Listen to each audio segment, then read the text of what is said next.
बता रहे हैं 9th क्लास का है कानून क्रांति। अभी देखो इसमें जो है हम लोग को पढ़ना है राजनीतिक कारण और सामाजिक कारण, आर्थिक कारण और शहरी कारण और व्यक्तिगत कारण और बौद्धिक कारण। अभी हम बताएं तो आज होता है राजनीतिक कारण। राजनीतिक कारण और हम अभी चलेंगे इस पर व्यक्तिगत एवं धार्मिक कारण को बताएं। व्यक्तिगत और धार्मिक कारण होता है जैसे कि धार्मिक कारण होता है जैसे वहां पर फ्रांस में लुई 16 का सरकार था।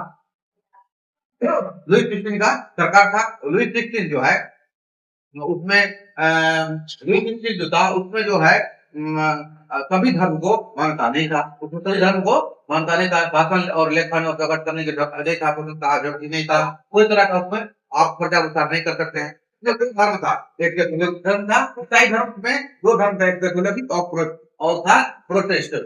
प्रोटेस्टेंट था, इसमें जो प्रोटेस्टेंट को मानता था उसको जो है बहुत कड़ी से कड़ी सजा दिया जाता था। लेकिन कैथोलिक धर्म मानता था जिसको कोई तरह का सजा नहीं दिया जाता था उसको। और उसके बाद लुई काल में जो है यहाँ पर देखिए व्यक्तिगत होता है। यदि आपको कोई तरह का व्यक्तिगत स्वतंत्रता नहीं था, आप कोई भी काम अपने ढंग से नहीं कर सकते। यदि आपको सरकार पकड़ लेता, राजा के द्वारा पकड़ लेगा तो आप जो है उसमें जो है कोई भी कानून लगा करके आपको जेल में बंद कर देता। करीबन उसमें कानून तभी था 400 से अधिक फ्रांस में व्यक्तिगत स्वतंत्रता के अभाव में बिना किसी कारण उसका जो है आदमी को गिरफ्तार करके उसमें अब 400 तरह का कानून था, उसमें कानून को बंद करके रख लेता था और कोई भी कानून लगा करके उसको रखता था। उसके बाद आता है बौद्धिक कारण। बौद्धिक कारण में आता है आपको दो तरह का। बौद्धिक कारण में आता है दो बात।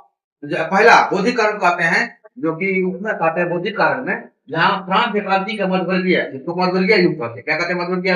जैसे मध्यवर्गीय हो गया। मध्यवर्गीय तो कुछ जैसे किसान का बेटा जो बना वो उसमें कुछ पढ़ा लिखा हुआ था, उसमें मध्यवर्गीय युग में उन लोग पैदा लिया और वो लोग जो है क्रांति करना आरंभ कर दिया। और जो है वो लोग जो है इसमें 3 नेता उभर के आया था। एक वो आया था मोंटेस्क्यू और वोल्टेयर और रूसो।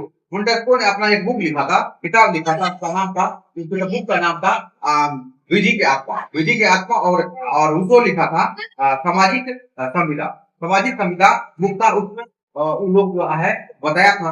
फिर एक बार फिर से आता है विदेशी घटना का प्रभाव। विदेशी घटना प्रभाव में आता है जैसे 1688 में जो है गौरवपूर्ण क्रांति हुआ था, उसको आपको जानना है। और उसके बाद दूसरा आया था अमेरिका स्वतंत्रता संग्राम, उसमें आता है।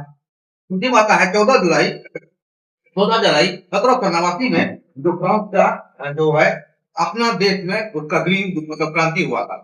ऐसा नहीं था फ्रांस किसी देश का अधीन था, फ्रांस में अपना ही देश में गृह युद्ध हुआ था। उसमें जो है गृह युद्ध में जैसे कि करीबन उसमें जो है एक स्टेट में बटा हुआ था, जैसे कि